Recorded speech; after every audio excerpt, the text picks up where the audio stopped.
예, 감사합니다. 오늘도 이렇게 예배의 자리에 나오신 우리 모든 성도님들을 진심으로 한 분 한 분 환영하고 축복합니다. 특별히 이번 주는 저희가 고난 주간으로 보내고 있죠. 이 고난 주간으로 보내는 이 시간에 우리를 위해 고난 당하신 우리 주님의 크신 은혜와 사랑을 다시 한 번 더 깊이 묵상하고 깨닫는 그런 시간이 될 수 있기를 진심으로 축복합니다. 특별히 오늘 이 시간에는요, 명예를 짊어진 삶, 명예를 짊어진 삶이라는 제목을 가지고 우리 하나님의 말씀, 또 하나님의 말씀 가운데 나타나는 은혜를 함께 나누기를 원합니다. 우리가 계속해서 이제 마태복음 10장 말씀을 계속해서 살펴보고 있는데 오늘 우리가 읽은 본문은 마태복음 10장 전체의 가르침의 결론에 해당하는 말씀이라고 할 수 있겠습니다. 우리가 지금까지 중요하게 확인했듯이 마태복음 10장은 단순히 전도 또는 선교와 관련된 말씀으로만 읽을 수가 없다는 것을 이제는 지금쯤이면 확인하셨으리라 믿어 의심치 않습니다. 물론 전도와 선교가 포함되어 있기는 하지만 그것이 본질이 아니다라는 것을 우리가 이 10장 말씀을 통해서 분명하게 확인할 수 있어야 된다는 것이죠. 사실 예수님께서는 이 마태복음 10장에서 그리스도로서, 즉 하나님 나라의 왕으로서 제자들을 사도로서 세우시고 사랑과 긍휼로서 하나님의 나라를 이루어 나갈 것을 요청하고 계신 것이라는 것을 우리가 분명하게 확인할 수 있어야 된다는 것입니다. 다시 바꾸어서 얘기한다면 예수님께서는 지금 당신의 제자들 그리고 당신의 백성들과 함께 사랑과 긍휼로서 세상의 나라를 이기고 정복하는 일을 이 마태복음 10장에서 시작하고 계신다라는 것입니다. 이것은 어려운 말이 아니라 쉽게 얘기하면 영적 전쟁을 시작하고 계신다라고 요약을 할 수가 있겠죠. 세상의 나라를 정복하는 영적 전쟁을 지금 우리 주님께서 시작하고 계신다라고 우리가 읽을 수가 있다라는 것입니다. 이 자리에 나와 있는 우리 모든 성도님들도 이 마태복음 10장 말씀을 통하여서 결단할 수 있어야 됩니다. 무엇을 결단해야 되는가 하면 오늘 본문 말씀에 나타나 있는 대로 우리 또한 하나님 나라의 군사로서 하나님 나라의 병사로서 사랑과 긍휼을 통해서 세상의 나라를 이기고 정복할 수 있어야 한다는 것입니다. 당연히 이것은 영적인 전쟁이기 때문에 우리 적국의 공격이 있겠습니까? 없겠습니까? 우리가 당연한 이야기지만 당연히 적국의 공격이 있을 것입니다. 이것은 전쟁이기 때문에 당연히 세상의 미움과 반대, 핍박과 박해를 우리 모두는 마땅히 예상할 수 있어야 한다라는 것이죠. 이런 의미에서 예수를 믿으면 그저 평안하기만 할 것이라는 그런 통념은 잘못된 것입니다. 아닙니다. 우리가 예수를 믿어 구원받은 자는 하나님 나라의 군사, 하나님 나라의 병사로서 부름받은 것이고 또 세상 나라와의 전쟁을 수행해야 하기 때문에 어떤 의미에서 예수 믿지 않는 자들보다 더 고단한 삶을 살아갈 수 있다는 것을 우리 모두는 분명하게 성경을 통해 확인해야 되고 그것을 대처할 수 있어야 된다라는 것이죠. 이 세상의 나라가 어떤 나라입니까? 죄와 사망이 왕노릇하는 나라입니다. 그렇기 때문에 어떤 식으로든 세상은 심지어 가장 가까운 친족을 통해서 가족을 통해서조차 우리를 회유하고 겁박할 것이라는 것을 우리는 분명히 인식을 하고 있어야 됩니다. 죽음을 빌미로 우리를 위협하고 협박할 것입니다. 쉬운 말로 신앙생활하는 우리 모두에게 당연히 고난이 있을 것을 성경이 가르치고 있다라는 것입니다. 그러나 그러한 세상의 나라가 주는 고난에 겁먹거나 두려워하지 말고 디모데후서 2장 3절에 나와 있듯이 그리스도 예수의 좋은 병사로서 고난을 받는 신앙생활을 우리 모두는 해 나가야 할 것입니다. 이것이 바로 예수님께서 10장 전체에 걸쳐서 우리 모두에게 주고자 하는 가르침이라는 것을 우리 모두는 분명히 확인할 수 있어야 되는 것이죠. 오늘 본문 말씀 또한 10장의 결론으로 등장하는 오늘 말씀 또한 바로 이러한 맥락에서 우리가 마땅히 이해할 수 있어야 할 것입니다. 오늘 말씀에서 예수님께서 무엇을 말씀하고 계시죠? 예수님께서는 자신이 보낸 제자들을 영접하는 것은 곧 예수님 자신을 영접하는 것과 같다라고 말씀을 하십니다. 또 심지어 더 나아가서 무엇이라고 덧붙이시는가 하면 이는 곧 예수님을 보내신 하나님을 영접하는 것과 같다라고도 말씀을 하고 계시죠. 그러므로 선지자나 의인, 제자들 중 가장 작은 자라 할지라도 그들을 영접하는 자, 그들을 섬기는 자들에게는 반드시 상을 베푸실 것이라고 말씀하고 계신 것입니다. 심지어 그것이 냉수한 자, 아주 작은 섬김이라 할지라도 예수님께서는 그 상을 반드시 주실 것이라고, 그 상을 잃어버리지 않을 것이라고 오늘 본문 말씀을 통해서 우리에게 이야기해 주고 있는 것입니다. 오늘 말씀은 그렇게 어려운 말씀이 아니죠.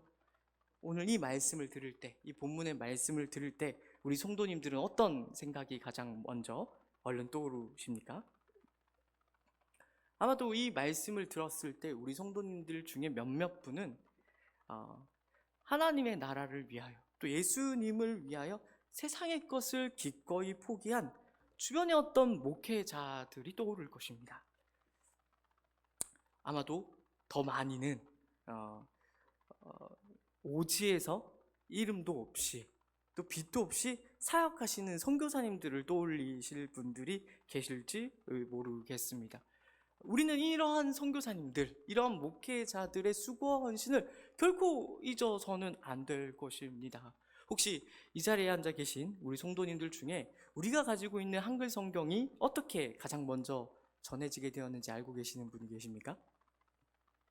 예, 가장 먼저 이제 우리 많은 신학자들이 연구를 했는데 그 가장 먼저 한글 성경이 들어온 데에는 한 선교사님의 헌신, 한 선교사님의 순교 때문에 들어왔다라고 생각을 합니다. 우리나라의 공식적인 최초의 선교사는 우리가 잘 알고 있듯이 언더우드 선교사님과 아펜젤러 선교사님이 되는데 그 이전에 선교사님 한 분이 더 계셨습니다. 이제 1866년에 이제 제너럴 쇼모노를 타고 평양 대동강을 통해서 이제 우리나라에 들어와서 이제 선교를 하려고 하셨던 선교사님이 한 분 계십니다. 그 선교사님의 이름이 뭔가 하면 바로 로버트 토머스 선교사님입니다.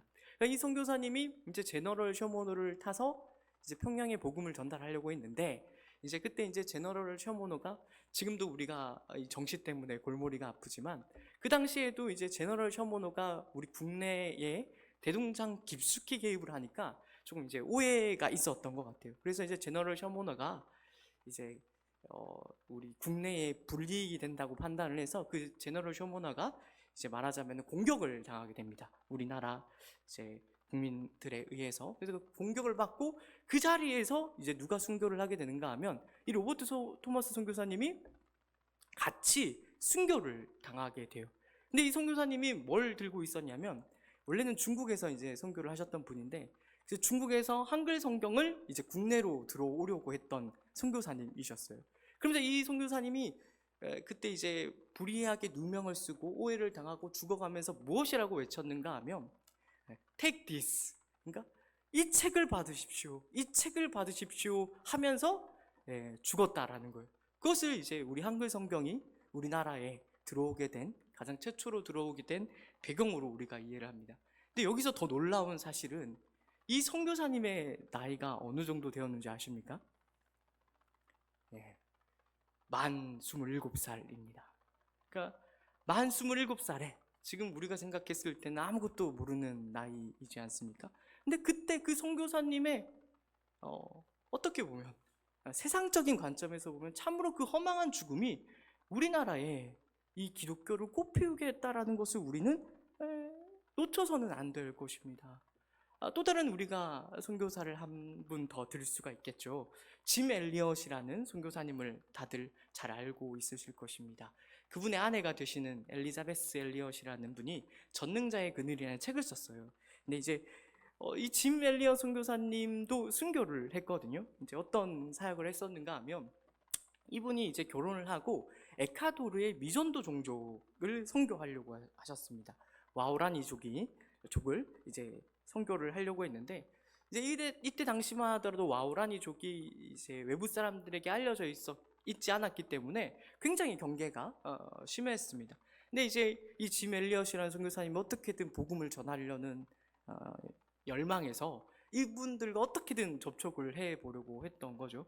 근데 이제 워낙 이제 폐쇄적인 종족이었기 때문에 결국 이 선교사님이 복음을 전하려다가 이 와오라니 족에게 복음을 전하려던 그 종족에게 죽임을 당하게 됩니다. 그러니까 본격적인 선교는 사실 시작도 못하고 접촉하는 과정에서 이 선교사님이 죽음을 당하게 되는 거죠. 그러니까 허망하게, 정말로 허망하게 죽음을 당하게 됩니다.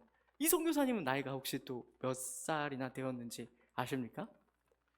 예, 저는 깜짝깜짝 놀랐습니다. 이게 설교를 준비하면서 나이를 확인하게 되었는데 이 선교사님도 겨우 29살밖에 안 됐다라는 거예요.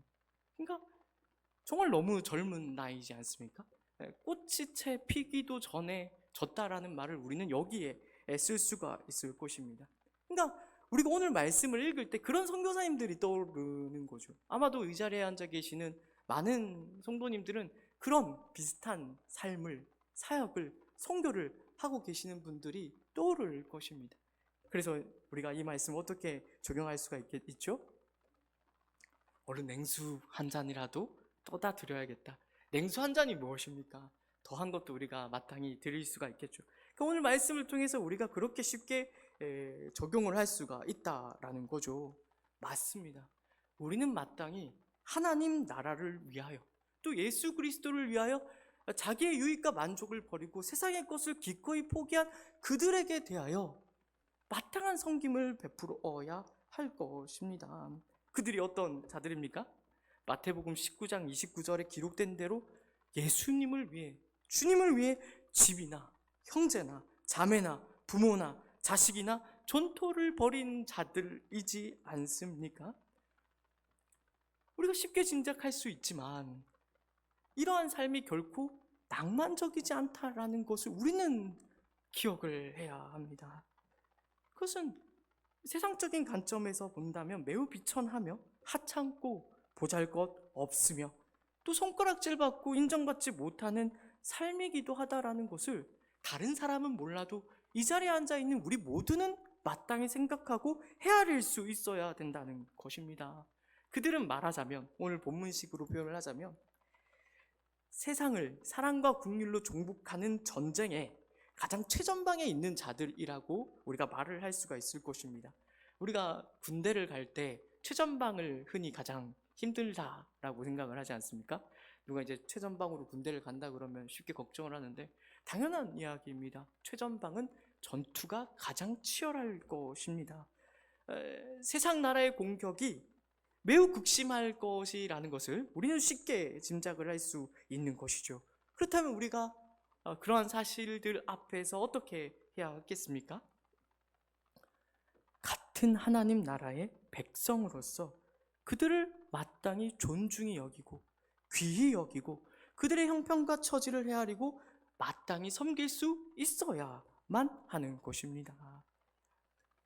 이것이 우리가 오늘 말씀을 통해서 가장 먼저 깨우쳐야 되는 진리라고 우리가 생각을 할 수가 있는 것이죠. 그러나 동시에 우리는 오늘 말씀을 통해서 앞에서 언급했던 목회자나 선교사님들 뿐만 아니라 우리 자신 또한 예수님께서 세상의 나라 가운데 보내신 하나님 나라의 군사라는 사실 또한 마땅히 기억하고 굳게 붙들 수 있어야 할 것입니다. 사실은 어쩌면 이것이야말로 오늘 본문이, 오늘 말씀이 우리에게 가르치고 싶어하는 가장 중요한 요점일지도 모르겠습니다.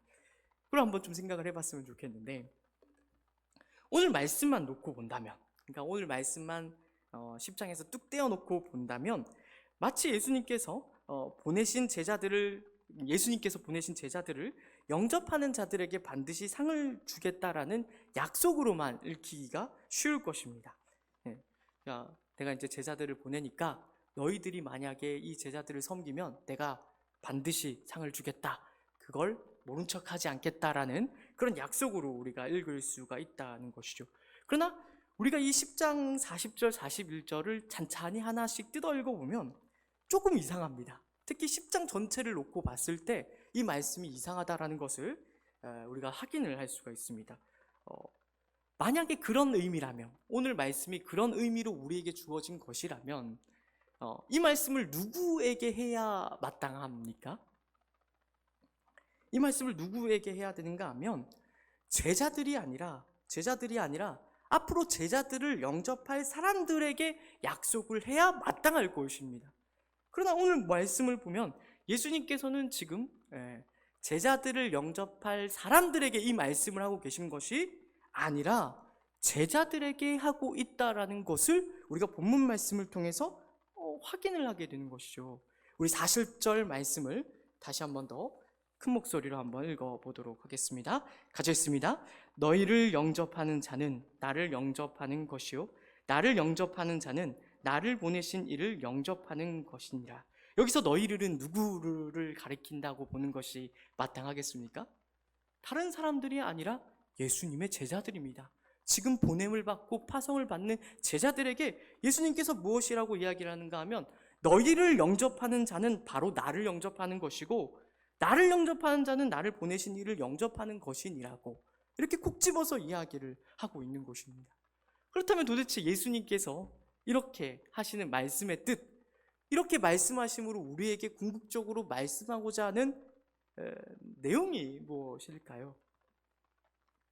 조금 이해하기 쉽게 이렇게 표현할 수 있을 것 같습니다. 그것이 무엇인가 하면 바로 너희는 나의 명예를 짊어진 자라는 것을 알라는 것입니다. 내가 너희 모두에게 나의 명예를 걸고 있다는 것을 분명히 깨닫고 이 세상에서의 삶을 살라라고 우리 주님께서 이야기하고 있다는 것이죠.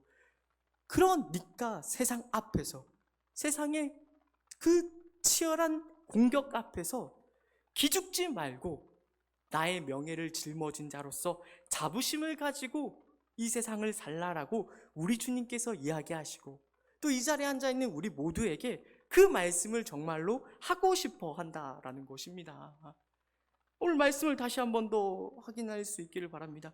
이 말씀은요, 선지자에게만 하는 말씀이 아니라는 것을 우리 분명히 확인할 수 있어야 됩니다. 선지자에게만 하는 것이 아니요 의인에게만 하는 것도 아니다라는 것을 우리 모두는 보아야 됩니다. 누구에게 하고 계십니까? 그 말씀을? 제자 중 가장 작은 자에게조차 이 말씀을 적용하고 계시고 분명하게 말씀하고 계신다라는 것을 우리 모두는 분명하게 확인할 수 있어야 되는 것입니다. 제자라면 누구에게든 반드시 해당되는 말씀을 우리 모두에게 주고 있다라는 것입니다. 저 멀리 오지에서 수고하고 헌신하는 선교사님들만이 아닙니다. 어렵게 목회하고 계시는 분들에게 대해서만 하고 있는 말씀이 아니라 바로 이 말씀을 이 자리에 앉아있는 예수님의 제자 중 가장 작은 자라고 스스로를 여기고 있는 우리 모든 성도님들에게 동일하게 하시는 말씀임을 우리가 먼저 분명하게 확인할 수 있어야 된다라는 것입니다. 요건데 예수님께서는 오늘 이 말씀을 통해서 우리에게 이렇게 얘기하십니다. 우리 성도님들에게 너희는 내가 피로 값주고 산 매우 귀한 존재들이다. 내가 너희 모두에게 나의 명예를 걸고 있다는 것을 너희는 한시도 잊지 말아라. 그 세상의 공격 앞에, 세상의 반대 앞에, 세상의 미움 앞에 기죽지 말고 어깨를 펴고 허리를 펴고 가슴을 펴고 하나님의 사람으로서 당당하게 이 세상을 살라라고, 그렇게 하나님의 나라를 이루어 나가라고, 세상의 나라를 이기고 정복하라고 우리 주님께서 말씀하고 계신다라는 것입니다. 이 진리를 우리가 오늘 이 시간 좀 분명하게 확인하고 돌아갈 수 있으면 좋겠습니다. 우리가 10장 전반을 통해서 확인했습니다만은 10장 전반이 전부 다 어떤 이야기를 하고 있죠? 이렇게 쉽게 요약할 수 있을 것 같아요. 세상이 예수 믿는 우리를 가만히 내버려 두지 않는다라는 것입니다. 당연히 최전방에 있는 목회자들이나 선교사들이 세상에 가만두지 않을 것은 당연한 이야기입니다. 최전방이기 때문입니다. 그러나 최전방만 괴롭히는 것이 아니라 이 자리에 앉아있는 우리 모든 성도님들에게도 세상의 나라가 가만두지 않고 괴롭힌다는 것을, 미워하고 반대한다는 것을 우리의 엄연한 신앙 현실로서 우리가 분명히 깨달을 수 있어야 할 것입니다. 예수 믿고 사는 일은 참으로 고단하고 어렵다는 것을, 물론 오지에서 사역하시는 목회자나 선교사에 비할 바는 아니겠지만, 그럼에도 불구하고 우리의 삶이 세상 나라의 미움과 반대로 어렵다라는 것을 우리는 분명히 깨달아야 합니다. 이것을 제가 힘주어서 말씀드리는 이유는, 때때로 우리 성도님들 중에 어떤 오해를 하시는 분이 있는가 하면, 내 삶이 힘들고 어려운 이유가, 고단한 이유가 자꾸 누구에게로 돌리는가 하면 자기 자신에게 돌리는 경우들을 너무 많이 보았기 때문에 그렇습니다. 그렇게 오해하는 경우들이 너무 많기 때문에 그렇습니다. 물론 세상적인 관점에서 보면 이것은 아마도 틀림없는 이야기일 것입니다. 우리의 약함과 우리의 못남과 우리의 게으름과 우리의 어리석음이 우리 인생에 수많은 문제를 일으키고 고단하게 만들고 어렵게 만든다라는 것은 당연한 이야기일 것입니다. 그러나 우리가 얼른 깨우쳐야 되는 것은 뭐냐면, 성경은 우리의 고단함과 어려움에 대하여 조금은 다른 이야기를 우리에게 들려주고 있다는 것을 우리가 확인할 수 있어야 되는 것입니다. 세상의 소리에 귀를 기울일 것이 아니라, 이런 우리의 고단함과 어려움에 대하여 세상이 무슨 이야기를 하고 있는지를, 우리 주님이 무슨 이야기를 하고 있는지를 우리가 귀 기울여 들을 수 있어야 된다는 것이죠. 성경은 우리에게 우리 삶의 고단함과 어려움에 대하여 어떻게 이야기를 하고 있습니까? 요한복음 17장에서 우리 주님의 기도에서 우리는 그 단서를 확인할 수 있습니다. 예수님께서는 우리가 이 세상에서 당하는 모든 환난과 고통이, 핍박과 박해가 우리의 약함과 못남 때문이 아니라, 주된 이유가 아니라 우리가 세상에 속하지 않았기 때문에 일어난다라고 말씀을 하십니다. 그것이 가장 근본적인 이유라고 말을 하고 있다라는 것입니다. 우리는 어느 나라 백성입니까? 우리 모두는 하나님 나라의 백성입니다. 하늘 시민권을 가진 하나님 나라의 백성이라는 것이죠. 더불어 우리는 하나님 나라의 군사입니다. 하나님 나라의 병사라는 것이죠. 그렇기 때문에 세상이 근본적으로 우리를 미워한다라는 것을 우리는 분명히 붙들어야 됩니다. 물론 우리가 못나면요, 세상이 우리의 못남을 물어뜯을 것입니다. 그걸 꼬투리를 잡아서 우리를 핍박하고 박해할 것은 너무나도 당연한 이야기라고 할 수 있을 것입니다. 반대로 우리가 잘해도 마찬가지일 거라는 사실을 우리는 결코 놓쳐서는 안 됩니다. 물론 우리가 잘하게 되면, 남들보다 윤리적으로, 도덕적으로 좀 더 나은 모습을 보이면 세상이 처음에는 축켜 세울 것입니다. 칭찬하고 또 인정하게 되겠죠. 그러나 기억하십시오. 궁극적으로는 우리 모두를 망신 주고 미워하고 깎아내릴 것입니다. 왜 그렇다고요? 다른 것이 아닙니다. 우리는 세상에 속하지 않았기 때문입니다.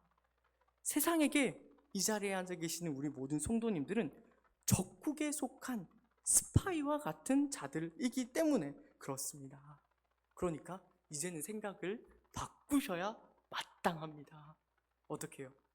우리가 이 세상을 살아갈 때 이런저런 일들로 어려움과 고난과 고통이 있을 때 얼른 깨달으십시오. 뭘 깨달아야 되는가 하면, 우리가 세상에 속하지 않은 하나님 나라의 백성이라는 사실을 얼른 깨달을 수 있어야 된다는 거예요. 그래서 우리 주님께서 이렇게 이야기하지 않습니까? 의를 위하여 박해를 받은 자는 복이 있나니 천국이 저희 것이며, 그리고 바로 뒤에 나로 말미암아 너희를 욕하고 박해하고 거짓으로 거슬러 모든 악한 말을 할 때에 기뻐하고 즐거워하라고 말씀하십니다. 이건 세상적인 관점에서 말이 안 되는 이야기이지 않습니까? 세상이 욕하고 세상이 박해하고 세상이 거짓으로 거슬러 모든 악한 말을 하는데 우리가 어떻게 기뻐하고 즐거워할 수가 있을까요? 예수님께서 말씀하시는 거예요.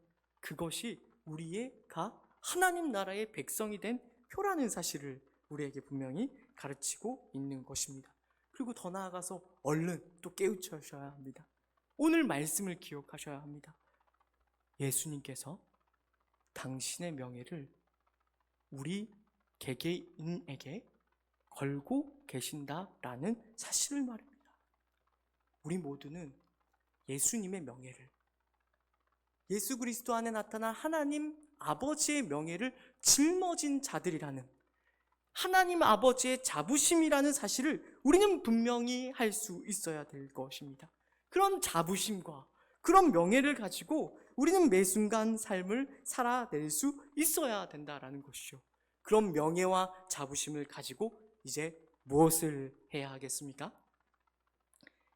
결국 10장 전체의 결론으로 이제 나아가게 되는데, 하나님 나라의 군사이자 병사로서 사랑과 긍휼을 통하여 세상 나라를 이기고 정복하는 전쟁을, 책임과 사명을 수행해 나갈 수 있어야 할 것입니다. 우리가 계속해서 확인하는 중요한 주제이지 않습니까? 주님께서 우리를 사랑하셨던 것과 같이 우리도 마땅히 서로를 사랑할 수 있어야 할 것입니다. 우리 말씀 한 절 찾아보겠습니다. 베드로전서 1장 21절입니다.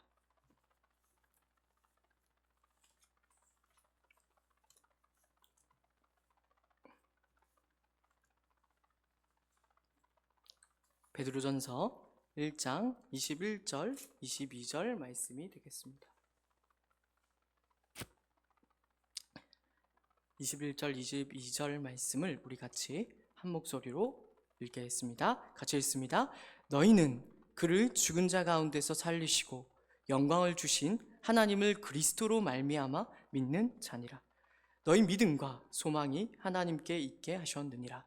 너희가 진리를 순종함으로 너희 영혼을 깨끗하게 하여 거짓이 없이 형제를 사랑하기에 이르렀으니 마음으로 뜨겁게 서로 사랑하라. 결국 우리 모든 신앙의 요점은 여기로 모아진다라는 것을 우리는 기억하셔야 합니다. 그냥 사랑하는 것이 아니라 주님께서 우리를 사랑하셨던 것과 같이입니다. 우리가 매주마다 확인하고 있지만 주님이 우리를 어떻게 사랑하셨습니까? 특별히 우리가 고난주간을 보내고 있는데 그 주님의 고난 가운데 주님이 우리를 어떻게 사랑하셨다라고 우리는 믿고 고백을 하고 있습니까? 하나님이신 그분께서는 바로 이 자리에 앉아 계시는 우리 성도님들을 위해 낮고 낮은 비천한 땅 가운데 친히 찾아오셨죠. 우리를 위해, 우리를 구원하기 위하여 기꺼이 고난을 당하셨다라는 것을, 우리를 구원하기 위하여 십자가를 짊어지기까지 우리를 사랑하셨다라는 것을 우리 모두는 잘 알고 있습니다. 이 사랑이 쉬웠을 것이라고 생각해서는 결코 안 될 것입니다. 예수님께서는 우리가 그 예수님의 사랑을 배신하고 뒤통수 치고 우리가 우리의 유익과 만족만을 구하는 것을 알면서도 우리를 사랑하셨습니다. 우리를 사랑하시되 끝까지 사랑하셨습니다. 십자가에 달려 다 이루었다라는 그 고백을 하는 그 순간까지, 마지막 숨을 몰아내시는 순간까지 우리를 사랑하셨다라는 것을 우리는 기억할 수 있어야 된다라는 것이죠. 그와 같은 주님의 사랑을 받는 자로서 우리도 마땅히 우리의 삶을 교정할 수 있어야 할 것입니다. 바꿀 수 있어야 될 것입니다. 어떻게요? 우리의 모든 삶은 우리가 서로를 사랑하는 것으로, 우리의 가족과 우리의 이웃과 우리의 교회를 사랑할 때 비로소 우리는 세상의 나라가 정복당하고 하나님 나라가 임하게 된다라는 것을 분명히 확인할 수 있어야 된다라는 것입니다. 오늘 말씀을 우리가 지금 보내고 있는 고난주간에 한번 좀 적용을 해보면 좋을 것 같습니다. 우리가 이 고난주간을 어떻게 보내는 것이 마땅할까요? 제가 이제 고난주간이 되면은 가장 많이 듣는 말 중에 하나가 무엇인가 하면 이것입니다. 꼭 누군가가 이제 이야기를 하고는 하는데, 우리도 마땅히 예수님의 고난에 동참하는 그런 고난주간을 보내야 되지 않겠습니까? 라는 이제 이야기를 듣게 됩니다. 예, 너무나 당연한 이야기죠. 그래서 이제 그런 고난 주간을 보내기 위해서 그 고난에 동참하는 것을 어떻게 실현하는가 하면, 말하자면 이 고난 주간에 자기의 유익과 만족을 조금 내려놓는 거죠. 의식적으로 훈련을 하는 것입니다. 말씀 묵상에 좀 더 많은 시간을 쏟기도 하고, 하루 한 끼 정도는, 또 뭐 이제 열심히 있으신 분들은 일주일 내내 뭐 이렇게 금식을 하기도 하고 그렇다라고 할 수 있겠죠. 이것 말고도 여러 가지 우리가 고난 주간을 보내는, 우리 주님의 고난에 동참하는 여러 일들을 할 수가 있을 것입니다. 이 모든 것들이 그 나름대로는 고난 주간을 보내는 가장 좋은 방법이라고 우리는 이야기할 수 있을 것입니다. 그런데 이제 제가 이렇게 이야기를 하고 보니까 갑자기 떠오르는 게 있는데, 어느 곳에서 들었는데 이 예수님의 고난에 동참하려고 실제로 이제 십자가를 만들어 가지고 짊어지고 생활하시는 분도 계시다고 해요. 심지어는 이제 뭐 극단적으로는 예수님의 고난을 내가 직접 경험해 봐야겠다라고 해서 손목에 이제 못을 대는 뭐 그런 일들도 있었다라고 하는데, 당연한 이야기겠지만 그런 식으로 고난에 동참하라는 이야기가 아니라는 것을 우리 모든 연합교회 성도님들은 아시리라 믿습니다. 그러나 오늘 말씀에 비추어서 우리가 고난 주간을 보낼 수 있는 가장 좋은 방법은 사도 바울이 이야기한 것과 같이 보내는 것일 것입니다. 사도 바울이 골로새서 1장 24절에서 이렇게 이야기를 하거든요. 골로새서 1장 24절 말씀을 또 한 번만 찾아보겠습니다. 골로새서 1장 24절 말씀입니다.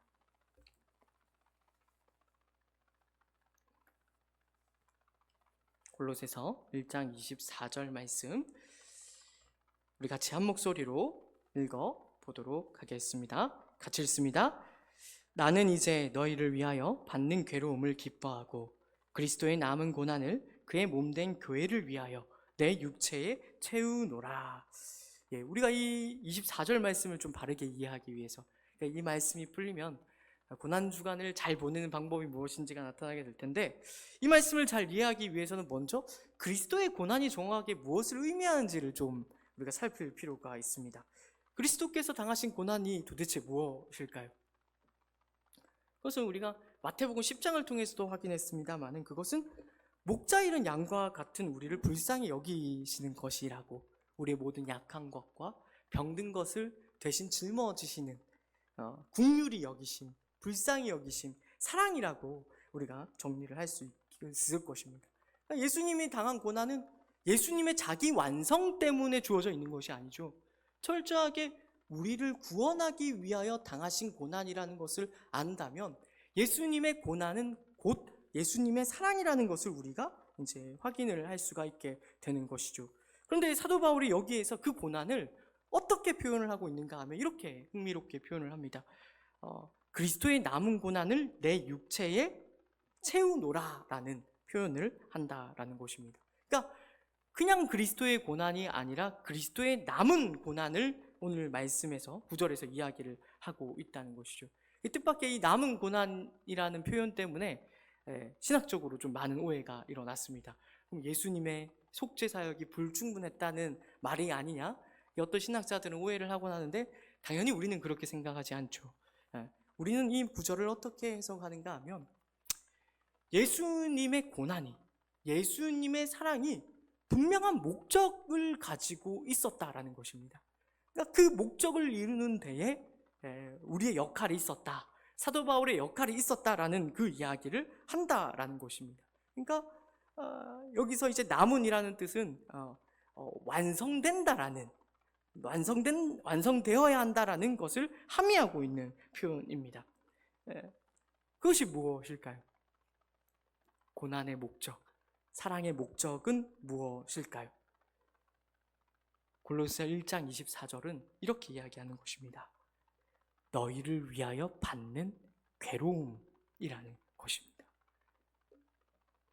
쉽게 얘기하면 바로 사랑하는 것이죠.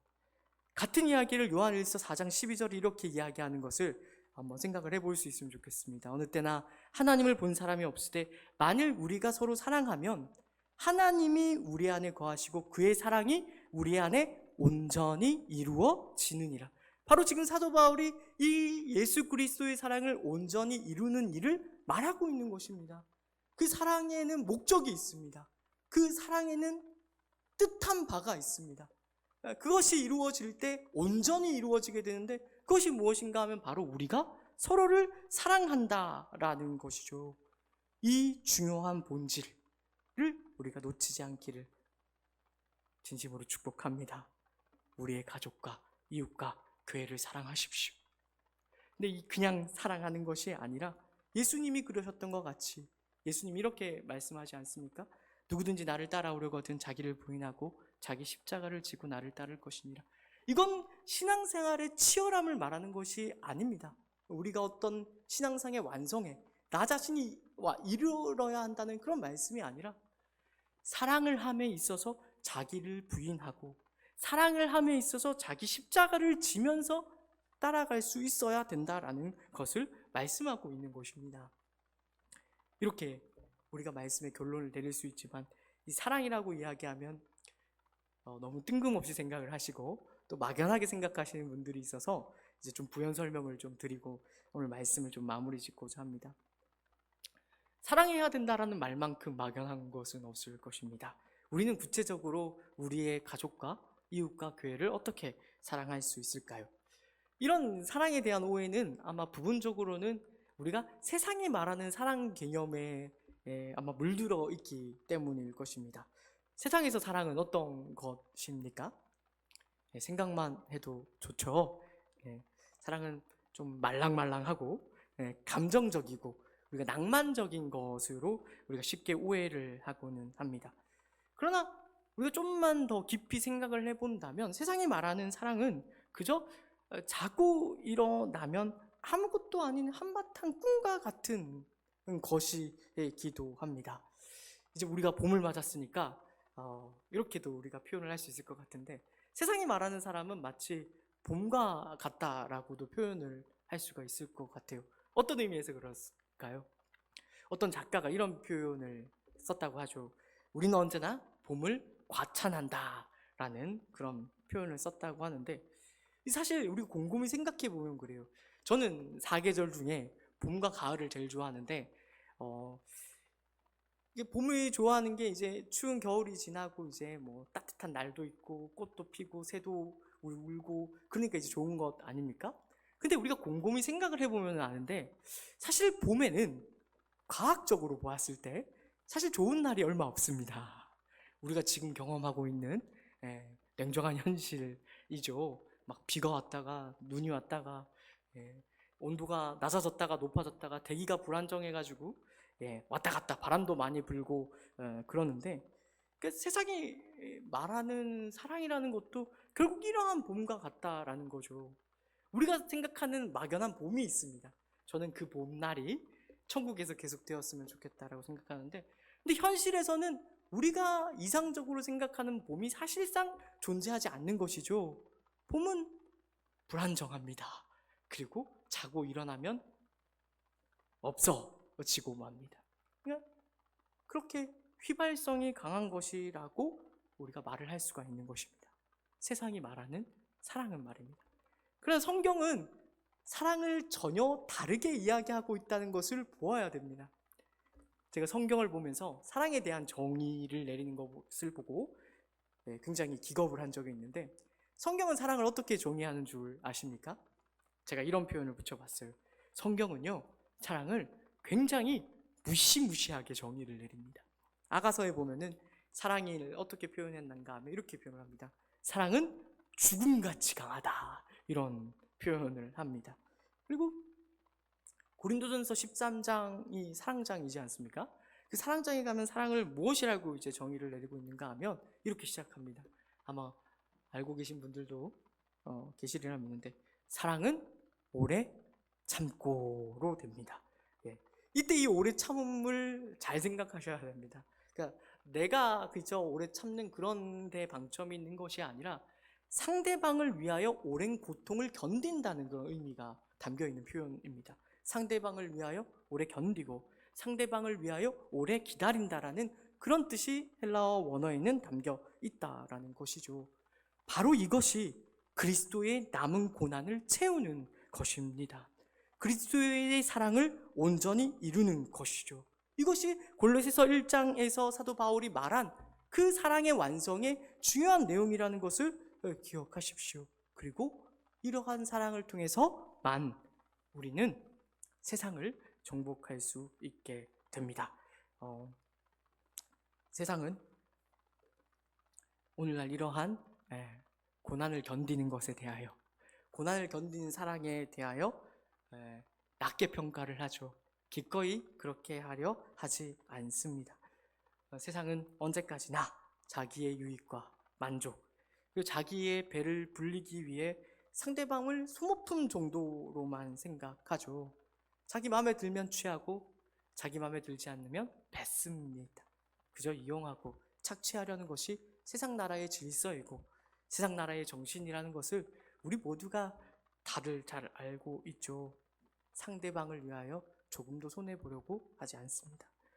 세상에서야 이것이 당연하다라고 말을 할 수 있을 것입니다.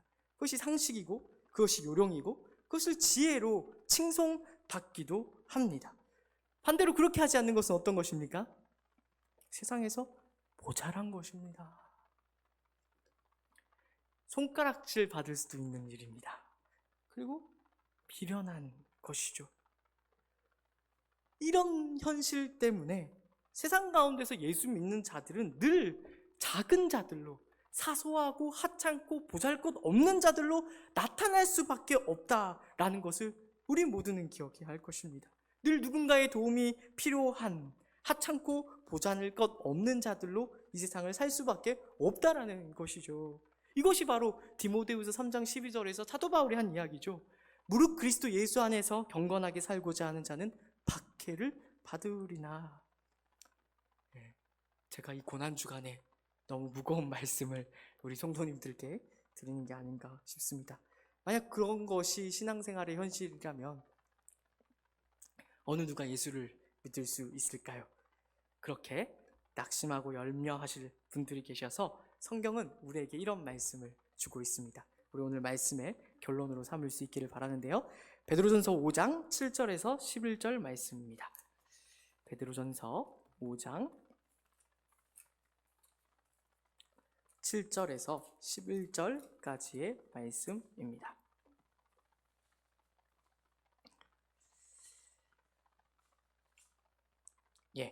신약 382페이지 어간이 되겠고요. 우리 7절부터 11절까지 우리 큰 목소리로 우리 함께 읽어보도록 하겠습니다.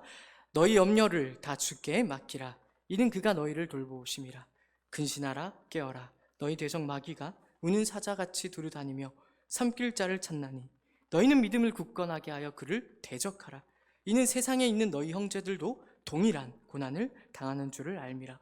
모든 은혜의 하나님 곧 그리스도 안에서 너희를 부르사 자기의 영원한 영광에 들어가게 하신 이가 잠깐 고난을 당한 너희를 친히 온전하게 하시며 굳건하게 하시며 강하게 하시며 털을 견고하게 하시리라. 권능이 세세 무궁하도록 그에게 있을지어다. 아멘. 참으로 아멘입니다. 이 말씀이 우리에게 무슨 위로를 건네고 있죠? 세상의 공격이 무시무시할 거라는 말씀 그대로 남아 있습니다. 그러나 덧붙여서 우리 주님께서 무엇이라고 말씀하시는가 하면 하나님께서 책임지신다라는 그런 말씀을 우리에게 주고 있는 것입니다. 하나님께서 우리 모두를 돌보실 것이랍니다. 하나님께서 은밀한 중에 보시며 그 모든 일들을 바로 잡으시고 갚으실 것이라고 하십니다. 반드시 갚으실 것이라고 이야기를 하고 계신다라는 것이죠. 그러니 깨어 있으랍니다. 그리고 마귀를 대적하라고 말씀하십니다. 명예를 짊어진 자로서 하나님과 우리 주 예수 그리스도의 명예를 짊어진 자답게 세상 앞에 쭈글쭈글하지 말고 쪼그라들지 말고 어깨를 펴고 허리를 펴고 가슴을 펴고 세상 앞에 담대히 맞서라고 이야기하십니다. 10절 말씀을 주목하십시오. 10절 말씀을 보면 잠깐이라는 말이 등장하지 않습니까? 잠깐 고난을 당한 너희를 이라고 되어 있는데 이 잠깐의 동그라미를 마땅히 치셔야 할 것입니다. 우리 가만히 생각해 보면 우리가 이 세상의 삶이 잠깐이 아닌 것 같지 않습니까?